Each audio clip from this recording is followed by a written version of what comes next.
नमस्कार दोस्तों, मैं सुरेंद्र कुमार प्रतिभा कोचिंग की हिंदी क्लास में आपका स्वागत करता हूं। हमने पढ़ा था हिंदी के बारे में कि हिंदी का विकास किस प्रकार से हुआ, हिंदी भाषा भाषा जो शब्द है कैसे कैसे बना, उसमें धातु कौन सी है, प्रत्यय कौन सा है, बोली किसे कहते हैं, उपभाषा किसे कहते हैं इत्यादि के बारे में हमने अच्छे से जाना। विश्व की सबसे प्राचीन भाषा कौन सी है इत्यादि चीजों पर हम चर्चा कर चुके थे। आगे उसी क्रम को आगे बढ़ाते हुए हम चलते हैं मानक भाषा किसे कहते हैं। तो आप जानते हो मानक भाषा, मानक भाषा कहते हैं वह भाषा जो समाचार पत्र, दूरदर्शन, प्रकाशन इत्यादि में प्रयुक्त की जाती है, उसे मानक भाषा कहते हैं। अब मानक भाषा की आवश्यकता क्यों हुई? देखो, आप जानते हो कि भाषा परिवर्तनशील होती है। भाषा में परिवर्तन तो आए लेकिन मंद गति से आए, इसलिए हम भाषा का मानकीकरण करते हैं। उसी के आधार पर एक भाषा बनती है जिसे बोलते हैं मानक भाषा। अब भाषा में परिवर्तनशील होती है, कैसे पता कि हमें परिवर्तनशील होती है? हमने तो कभी देखा नहीं कि भाषा बदलती है। देखते हैं कैसे बदलती है। तो आपको पता होगा भारत के सापेक्ष में जो सबसे प्राचीन भाषा मानी जाती है वो संस्कृत मानी जाती है। और संस्कृत जब मानी जाती है तो संस्कृत का जो विकास हुआ वो वैदिक सभ्यता में हुआ, और वैदिक सभ्यता का जो कालखंड माना जाता है वो 1500 ईसा पूर्व के आसपास माना जाता है। 1500 ईसा पूर्व के आसपास जब माना जाता है तो वैदिक सभ्यता की जो भाषा थी वो संस्कृत थी, और संस्कृत जो भाषा थी, संस्कृत भाषा को काल के अनुसार दो भागों में बांट देते हैं। और बांटते हैं तो कौन कौन से हैं? तो एक आती है हमारी वैदिक संस्कृत, एक होती है वैदिक संस्कृत, दूसरी भाषा होती है जिसे बोलते हैं लौकिक संस्कृत।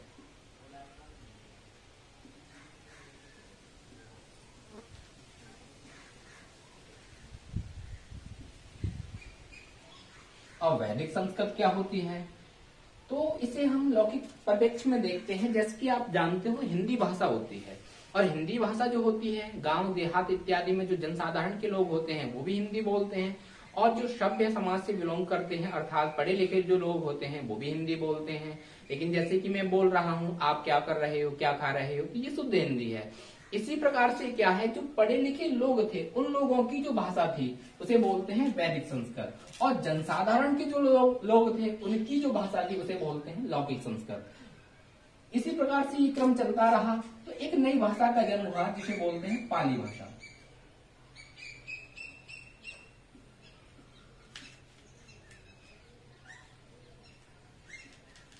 इसके बाद एक नई भाषा का जन्म हुआ जिसे बोलते हैं प्राकृत भाषा।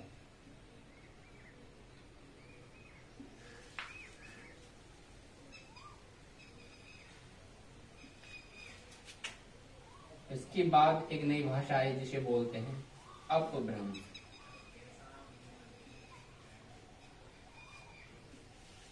और अपभ्रंश के बाद एक नई भाषा आई जिसे बोलते हैं अवहट्ट भाषा।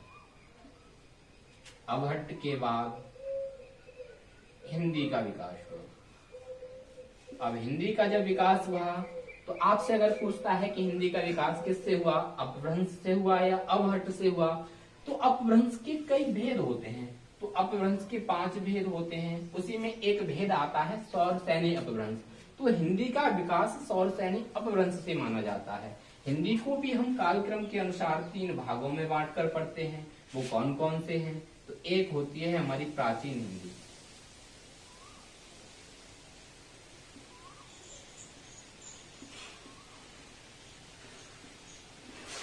दूसरी होती है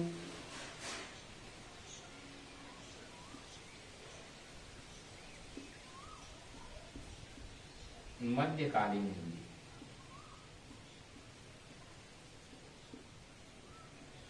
तीसरी होती है इसे बोलते हैं आधुनिक हिंदी। आधुनिक परिप्रेक्ष्य में जो हिंदी का रूप प्रचलन में है उसे बोलते हैं आधुनिक हिंदी। आगामी भविष्य में एक नई भाषा की कल्पना की जा रही है जिसे हम इंग्लिश बोल सकते हैं। इंग्लिश क्या होगी? हिंदी और अंग्रेजी दोनों भाषाओं का समावेश जो भाषा होगी उसे बोलेंगे इंग्लिश। जैसे कि आपको पता होगा, मैं हिंदी आपको पढ़ा रहा हूँ, कभी कभी सॉरी, थैंक यू, वाव इत्यादि शब्दों का संबोधन करता हूँ, तो बोल हिंदी रहा हूँ लेकिन उसमें भी क्या है, एक नई भाषा का समावेश कर रहा हूँ अंग्रेजी का। तो दोनों का जो मिश्रण होगी उसे क्या बोलेंगे? हम इंग्लिश कहेंगे। तो भाषा परिवर्तनशील होती है। परिवर्तन हमने देख लिया किस प्रकार से चलता है। तो मैंने कहा एक संस्कृत भाषा आई। संस्कृत भाषा का जो समय माना जाता है वो 1500 ईसा पूर्व से 500 ईसा पूर्व मानते हैं। इसके बाद इसको भी दो कालखंडों में जब बांटा हमने तो इसका समय मानते हैं 1500 ईसा पूर्व से 1000 ईसा पूर्व, और इसका जो समय मानते हैं वो 1000 ईसा पूर्व से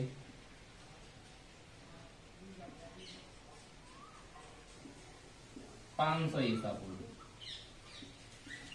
इसके बाद बौद्ध धर्म की जो भाषा मानी जाती है वो पाली मानी जाती है। इसका जो समय मानते हैं वो 500 ईसा पूर्व से पहली सदी माना जाता है। इसके बाद एक नई भाषा का जन्म हुआ जिसका नाम है प्राकृत भाषा। इसका समय मानते हैं पहली सदी से 500 ईस्वी। ये ईसा पूर्व में है, ये ईस्वी में है। इसके बाद एक नई भाषा है जिसे बोलते हैं अपभ्रंश, और अपभ्रंश का जो समय मानते हैं वो 500 ईसा पूर्व से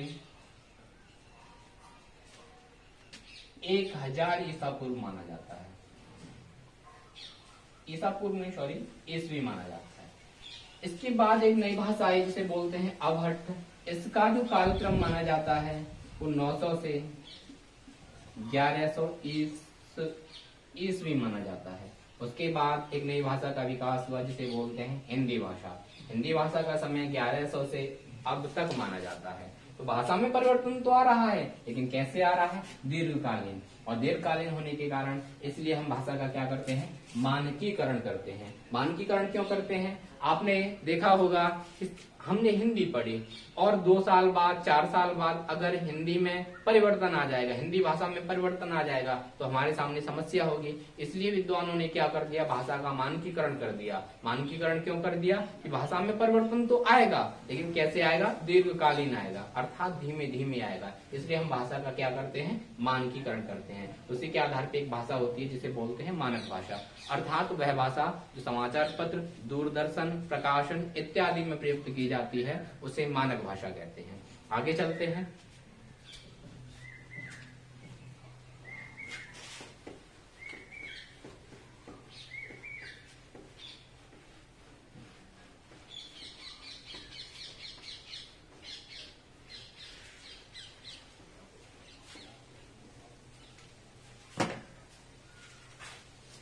आगे आता है एक मातृभाषा।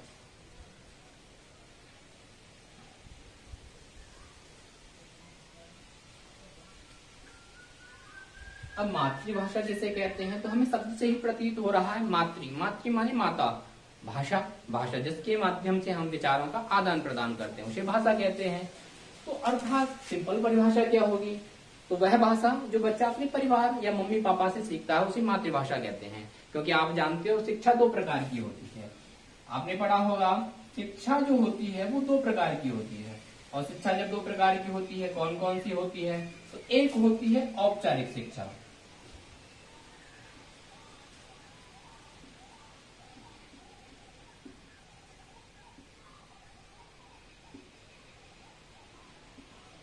और दूसरी होती है अनौपचारिक शिक्षा।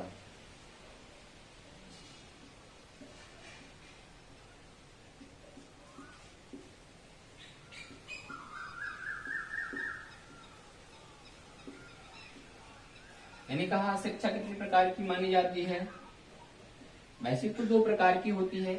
आधुनिक सापेक्ष में एक प्रकार की शिक्षा को और जोड़ते हैं जिसे बोलते हैं निरौपचारिक शिक्षा, अर्थात जिसे दूरस्थ शिक्षा के नाम से भी संबोधित किया जाता है। तो औपचारिक शिक्षा क्या होती है?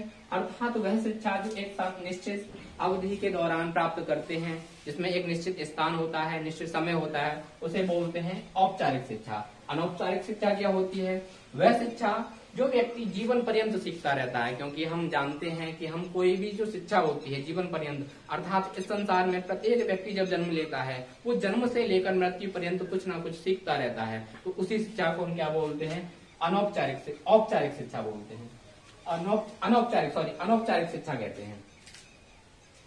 अब अनौपचारिक क्या होती है तो इसे देखते हैं। आपको पता होगा हमारे समाज में जब बच्चा जन्म लेता है और बच्चा जब जन्म लेता है तो उसका जो प्रथम गुरु माना जाता है, उसे उसकी जो प्रथम गुरु होते हैं उसकी माता होती है। तो माता के द्वारा बच्चा जो भाषा सीखता है उसी को हम क्या बोलते हैं, मातृभाषा कह सकते हैं। अलग अलग लोगों की अलग अलग मातृभाषाएं हो सकती हैं। जैसे कि मैं अपनी बात करूं तो मेरे मम्मी पापा संस्कृत बोलते हैं, तो मैं कहूं भवता नाम किम किम करोति अत्र आगच्छतु तत्र गच्छतु, इस प्रकार से वो अपने वार्तालाप करते हैं। तो मैंने अपने मम्मी पापा से अर्थात अपने परिवार से एक संस्कृत भाषा सीखी, तो मेरी मातृभाषा कौन सी होगी, संस्कृत होगी। कुछ बच्चे ऐसे होते हैं जिनके मम्मी पापा अंग्रेजी बोलते हैं, वो बोलते हैं व्हाट्स योर नेम,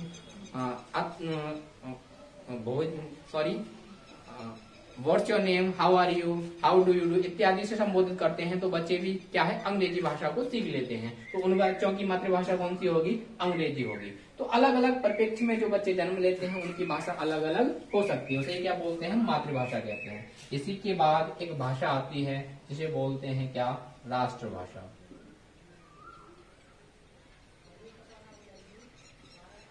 इसके बारे में काफी लोगों में मतभेद रहता है कि हिंदी हमारी क्या है। कभी बहुत अच्छा प्रश्न बन जाता है कि हिंदी हमारी क्या है, तो उसमें ऑप्शन में मातृभाषा भी आता है, राष्ट्रभाषा भी आता है और राजभाषा भी आता है, और इनमें से सभी भी आता है। तो आप श्योर रहना, हिंदी जो है, हिंदी हमारी राष्ट्रभाषा नहीं है।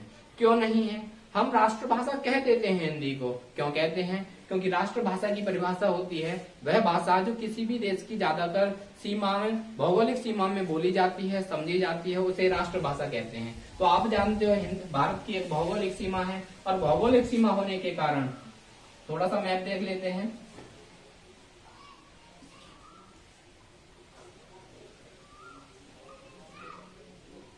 ये भारत मान लेते हैं, भारत की भौगोलिक सीमा है। तो हम उत्तर भारत में जब घूमेंगे तो इधर भी जाएंगे, इधर भी जाएंगे, इधर भी और इधर भी, तो ज्यादातर क्षेत्रों में हिंदी भाषी लोग मिल जाएंगे। इसलिए हम हिंदी को क्या है, राष्ट्रभाषा कह देते हैं। लेकिन भारतीय संविधान का एक अनुच्छेद आता है, आर्टिकल 343, वो कहता है कि हिंदी हमारी राष्ट्रभाषा नहीं है। हिंदी को उस अनुच्छेद के तहत राजभाषा का दर्जा दिया गया है। तो आप श्योर रहना, राष्ट्रभाषा होती है वह भाषा जो किसी भी देश के ज्यादातर क्षेत्रों में बोली जाती है, समझी जाती है, उसे बोलते हैं राष्ट्रभाषा। तो हिंदी ज्यादातर क्षेत्रों में बोले जाने के कारण साधारण भाषा में हम हिंदी को राष्ट्रभाषा कह देते हैं। लेकिन संवैधानिक रूप में अगर हम बात करें तो हिंदी हमारी राष्ट्रभाषा नहीं है। दूसरा आता है क्या, राजभाषा।